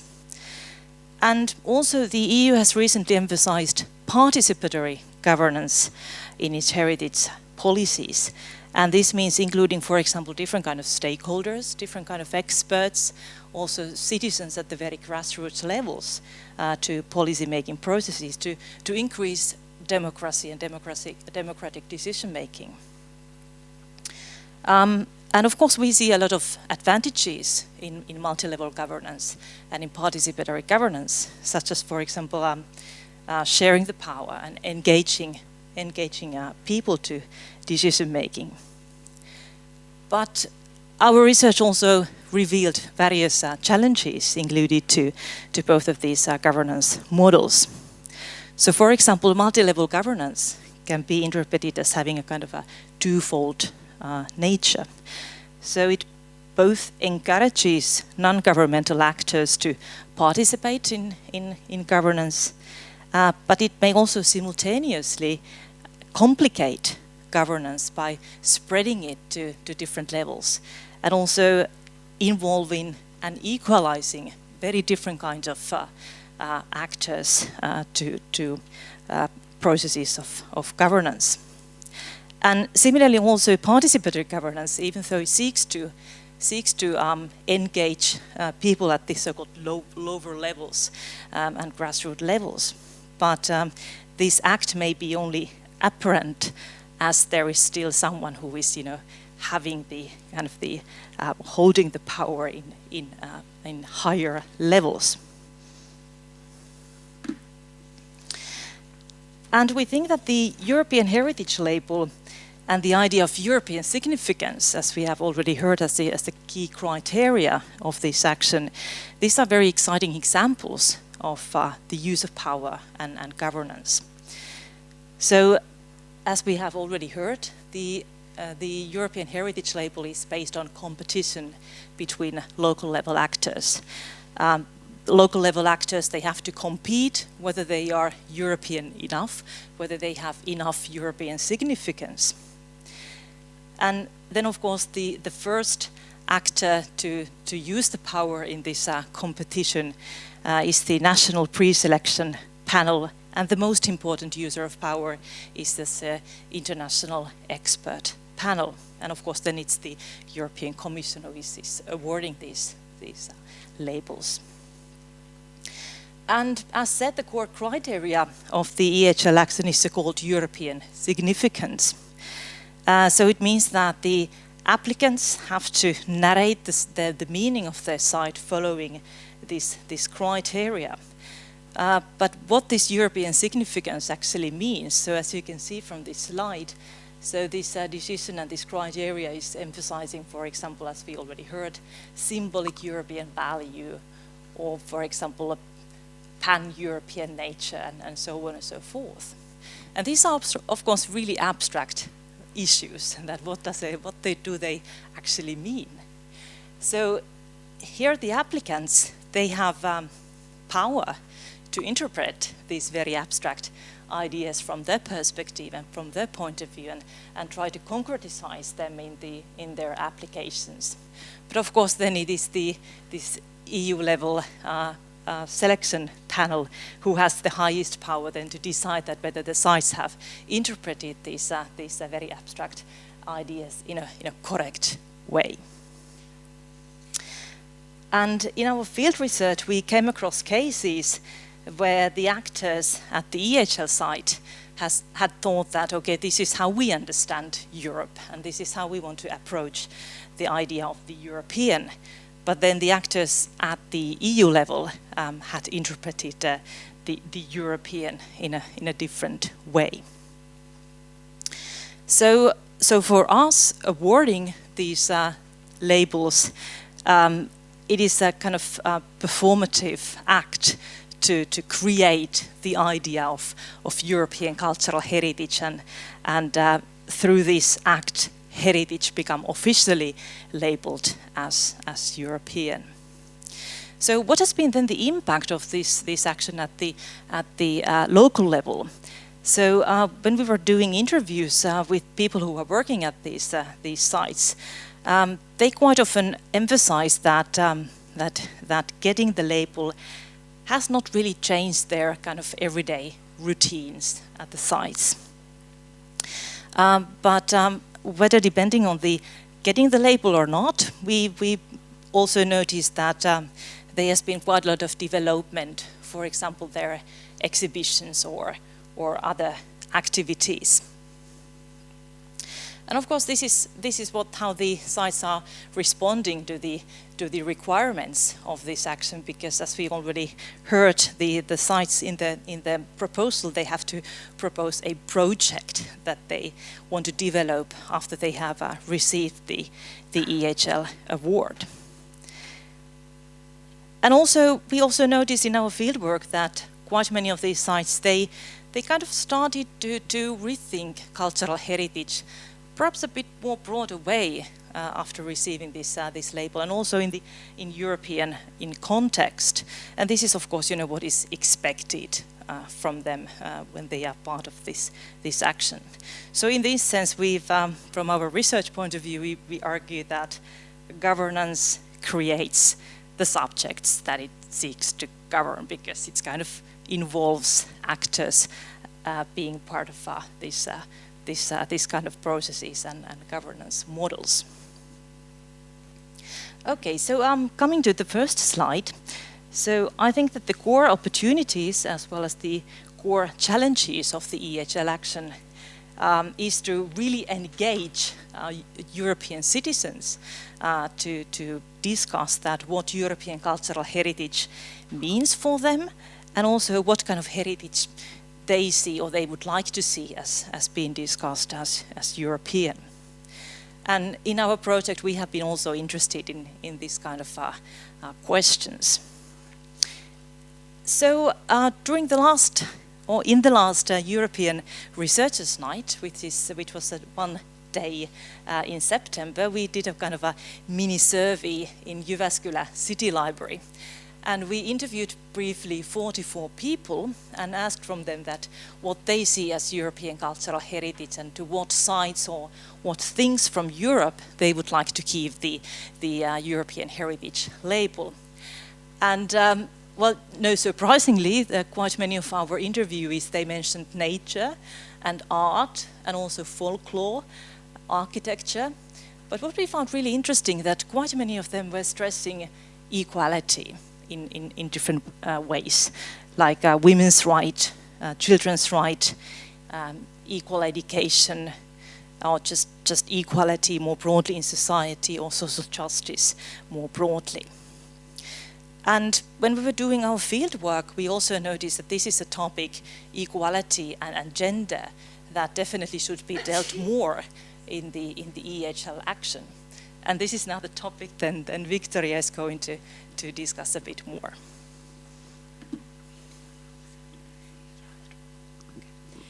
So, I'm now taking over from Tuuli. My name is Viktorija Čeginskas. I'm going to present now on Europe's gendered heritage in the context of the European Heritage Label. And you might be asking why gender, but you got the introduction already by Tuuli. Equality between women and men is actually one of the pillars of the EU social policy. It's an essential value, and it is also a fundamental right.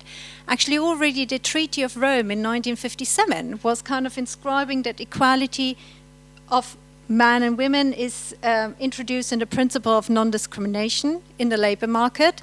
And since then, actually, the non-discrimination policy has advanced in the member states and also, of course, at the EU level. And you can say that equal treatment and gender equality are now political goals of the European Union, and they're also mentioned in the Amsterdam Treaty. So gender you have to understand as an analytical category. It goes beyond identity constructions. So it intersects with other social categories like race, nationality, class, ethnicity, sexual preferences, but also disability and so forth. So it's basically helps to explore, gender helps to explore complex power relations and structures in society. It asks whose identities are represented and whose identities are reinforced, and that's now the connection to the European Heritage Label. Because if you're looking at the hegemonic discourses of social, political and cultural norms and so on, you also see that certain social roles are constructed. And you're wondering how the construction of these social roles, what kind of implications it has for the perception and value of, for instance, men or women in society, of abled or disabled people. If you now look at the sites where we have been to, then you're seeing two things at once. There is, of course, that gender is understood like the binary conception of women and man, although, as I already explained, it includes other positions. The other thing is that it reproduces, the sites are reproducing European narratives. Now, that means that the EHL sites have a very strong male bias in the narratives. And this is partly also because the founding myth of the European Union incorporates a very strong white, male, Western European bias. So you do have, of course, the sides of the founding fathers, of the so-called European founding fathers like Maison Robert Schuman or Museo Casa Alcide de Gasperi. But also if you're looking at the sites like the Ferenc Liszt Academy of Music or the Sacros Promontory, you will see that these narratives there highlight the role of man as politicians, creators, inventors, achievers, as doers, as heroes. So the focus is on their contribution and their achievements. So these sites, they of course mediate a discourse of Europe's great man, which prioritizes a male perspective in history and heritage. And women are usually portrayed, you know, in the roles of loving mothers and wives, of carers, of lovers who give moral, practical support and encouragement to men. But women, a female perspective on history, or the roles of women in society, they are not playing a role here. And that's what we actually call in researcher speech a gender-blind approach. Because, I mean, you do not really look at the unequal power relations which are taking place. And visitors are actually not encouraged to reflect on gender inequality, which is rather strange because rather many of these sites actually refer to social inequality as one of the biggest societal concerns which you're having. Now, there are some other sites which try to include women in the narratives and they try to be more balanced, but nevertheless they promote a male perspective. For instance, you have here Lieu d'Europe in Strasbourg, which is kind of explaining the historical reasons and origins of the European Union, its diverse institutions and tasks, and it has a section called Europe, Man and Women, which is kind of like, you know, referring to individuals who made an outstanding contribution to the European integration. And what you're realizing is that Simone Veil, the first president of the European Parliament, sticks out as the only representative of Europe's women among all the men.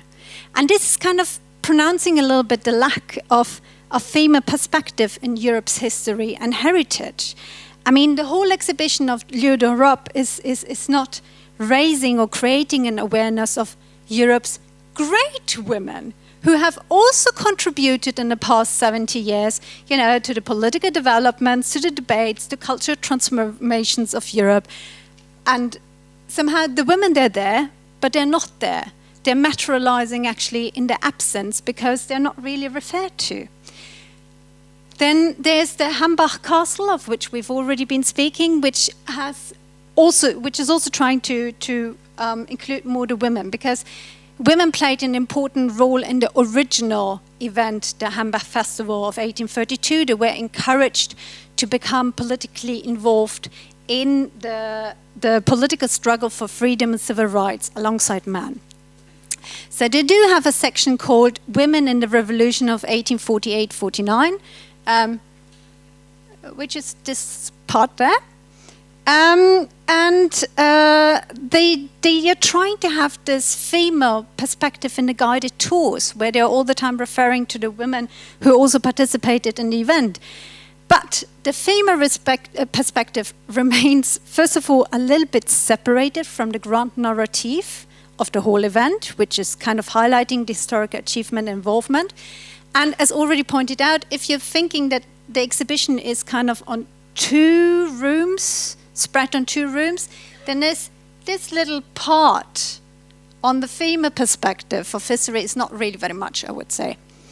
And this kind of idea of the strong focus on the presence of man and the absence of women is kind of also repeated at the historical shipyard of Gdansk. So here we have the report of the EHL panel from 2014 to explain why the site was awarded.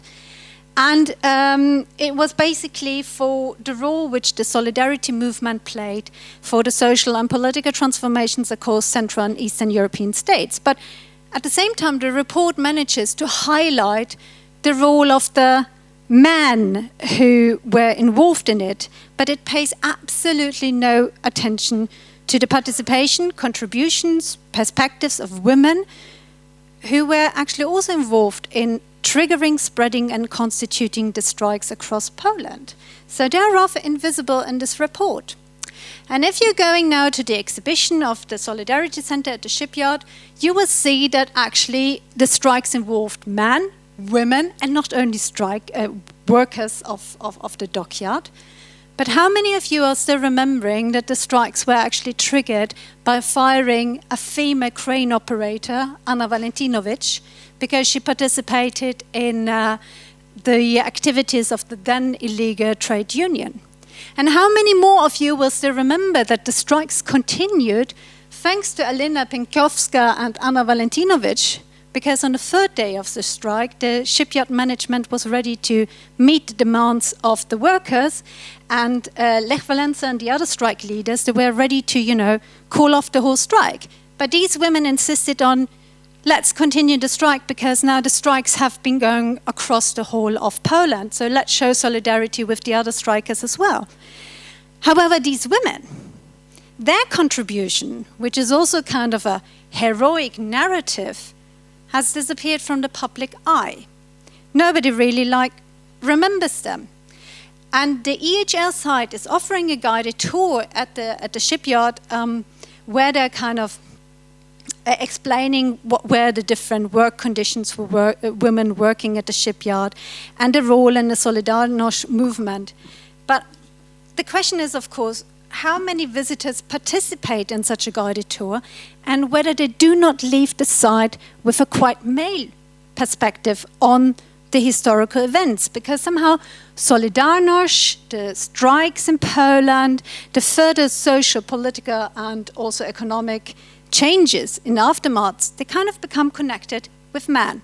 And these are actually the associations and the images which reflect back on the way how we perceive and understand history, and actually also how we perceive our current society to a certain degree.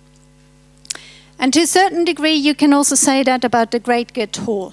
This is again the report from the European Heritage Labour Panel, or the European panel who's kind of selecting this panel.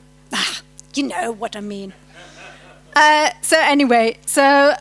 Great Guild Hall received the award because of the links with the Hanseatic League in the medieval time. So it's about the history of trade and culture exchanges, and then the site also received it for showing Estonian history in the context of the European history as well. But the report again kind of mediates the importance of man in the economic, military, social and cultural issues, but the role of women is kind of not mentioned. And there's this permanent exhibition at the Great Guild Hall entitled Spirit of Survival, which is focusing on 8 questions, which are kind of more or less about explaining what kind of country is Estonia, what kind of region is it, what kind of people are living there, a little bit, more information about Estonian history as well. And then the few drawings which you see like basically men and women, mainly as peasants, but probably equally struggling with survival. And the exhibition also addresses the role of men and women. For instance, there's a section called Who Holds the Keys to the Storehouse, which highlights the roles of the women linked with domestic chores, explaining that weddings were a turning point in the women's lives because it increased their status. Then there's another section called Who is the Man of the House? And then the last 2 sentences of this section is very interesting because it's kind of explaining that the rapid changes in the 20th century also changed the role of man and women in society and also at home, so that the expression man of the house has kind of lost its original meaning. However, there is not very much information about the roles of women, how they differed in participation in statehood, cultural production, in education, for instance. Because here we find in this section about education, we learn when the schools were introduced in Estonia, when the first university was founded. We also find out that by the end of the 19th century, an impressive 94% of Estonians could read and write. But when we're actually, I mean, was there not a difference between access to higher education for men and women? So when were actually Estonian men admitted to the university and when were Estonian women admitted to the university? So actually you could, in the issue of education, you could expand it to include a female perspective to it.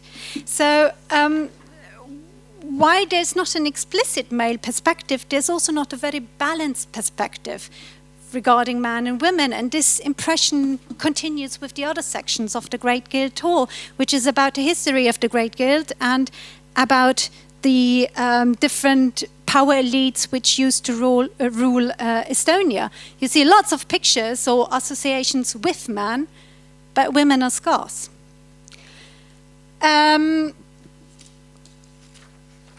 So, to come to the conclusion, basically, gender equality is an important aspect which needs to be reflected in history and heritage, because, as you already said, actually the heritage sites have to reflect also the social developments in Europe.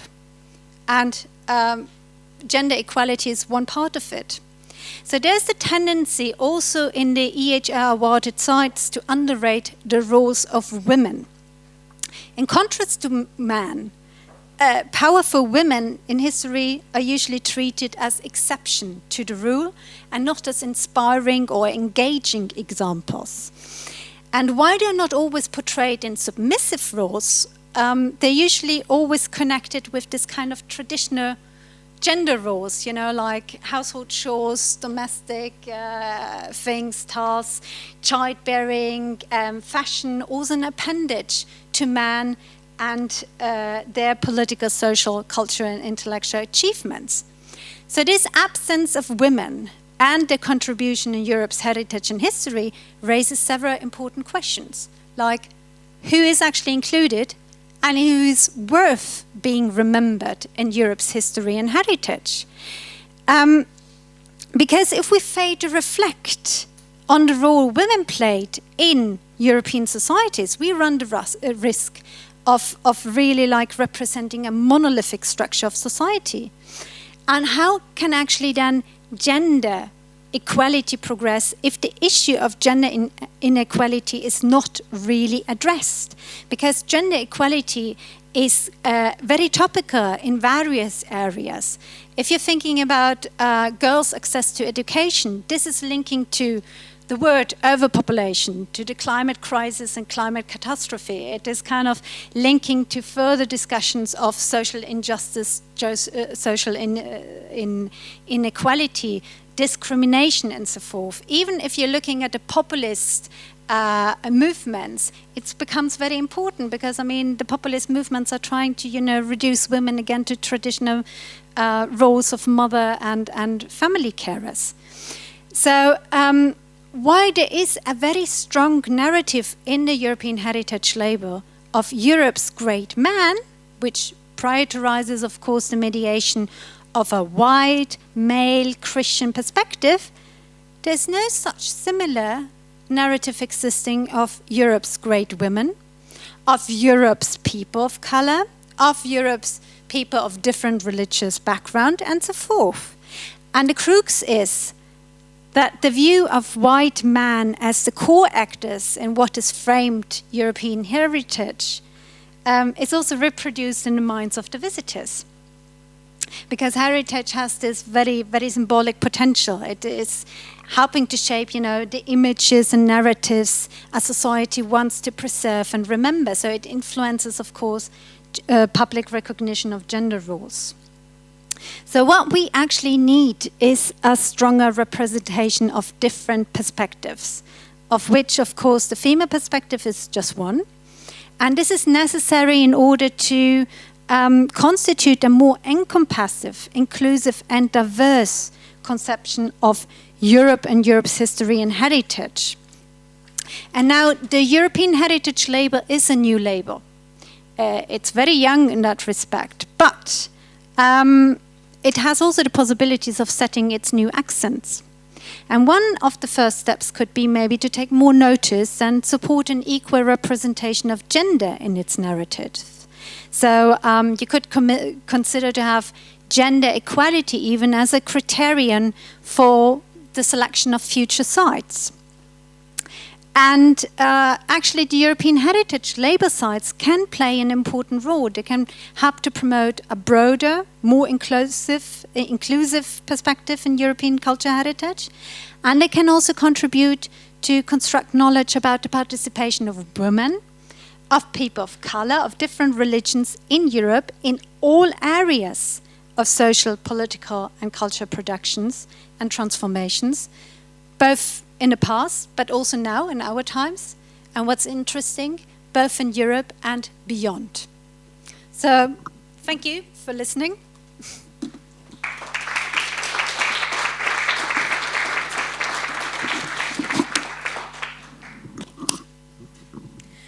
Thank you very much to all our presenters this morning. We have time, since the lunch place is in this building and very close and easy to use. We have some time for questions, and we can continue the discussion later on during the panel.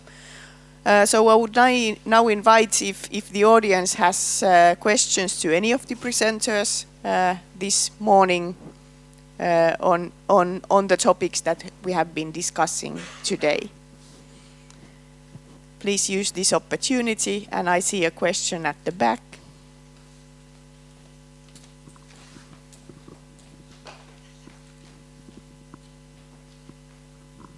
Hello, and is it open? All right. Yes, my name is Tarja Haili. I really want to thank you, all of you, having spoken this morning. It actually raised lots of ideas already.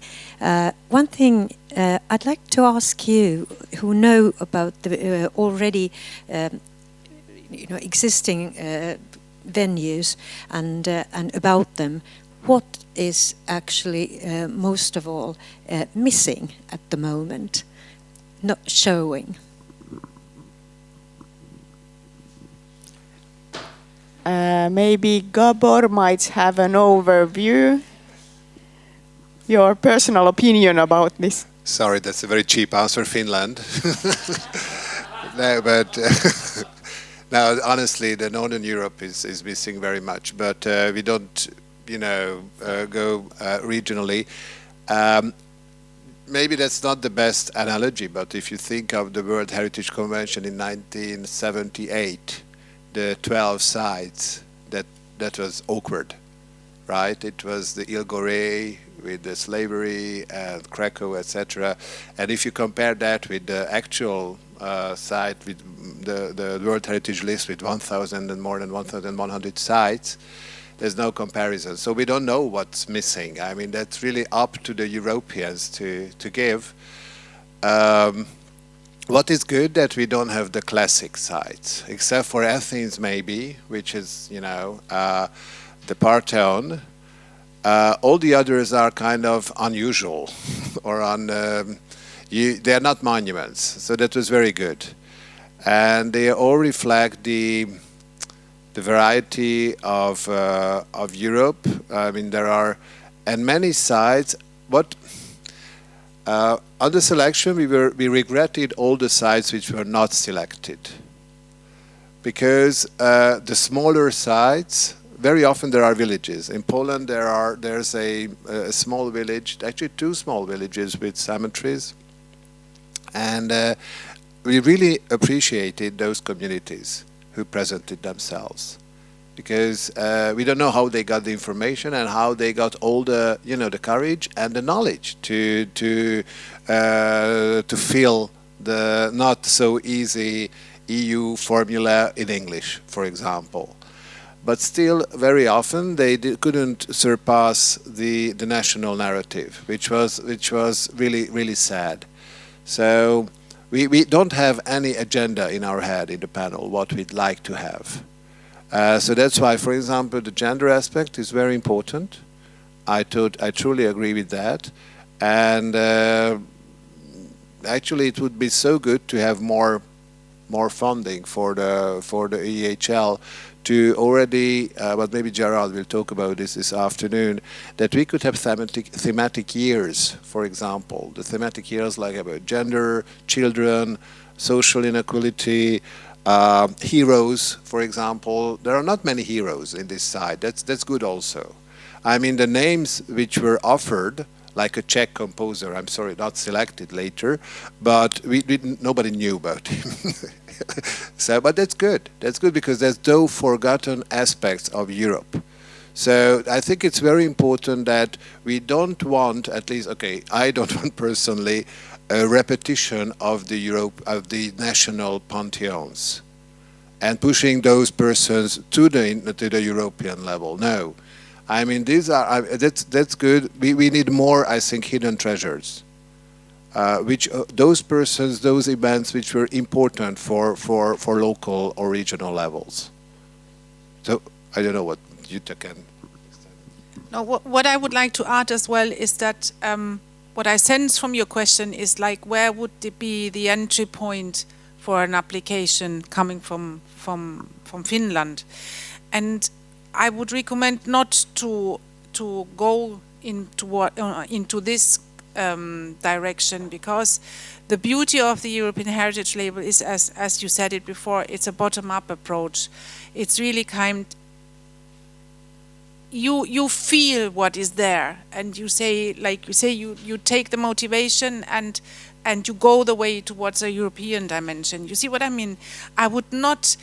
That's the difference also from other classical European funding projects, because you have a theme that you are going to address. You have cooperation projects, for example, under the Creative Europe program, which have yearly priorities, and you try to address with your project exactly these priorities, which you need to fit in a schema if you want. Here I would, as I said, the creativity, the idea can really come from the site or from a project, you see. And you say gender inequality. I mean, yes, but I mean, you are absolutely right. It was not sufficiently demonstrated in the sites you put forward. But the thinking as well, you know, it is a huge effort, like Gábor said. But the thinking sometimes is also in terms of freedom, peace, democracy. You say, for example, the the Hambach Castle. They were more thinking towards this direction.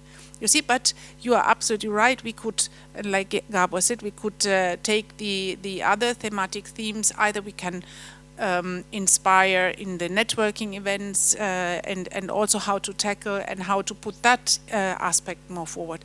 But back to your question, I would rather let it come, I mean, as an idea by itself. Thank you very much. More questions at this stage? I think it was a very good question and extremely good answers, and it shows that there is much room to have an open discussion on the topics and issues. I'm looking forward to the afternoon, because we are going to continue sharing our views and also have more presentations, but also a discussion panel between the experts and the audience. So I'm sure we will have more issues to talk about later.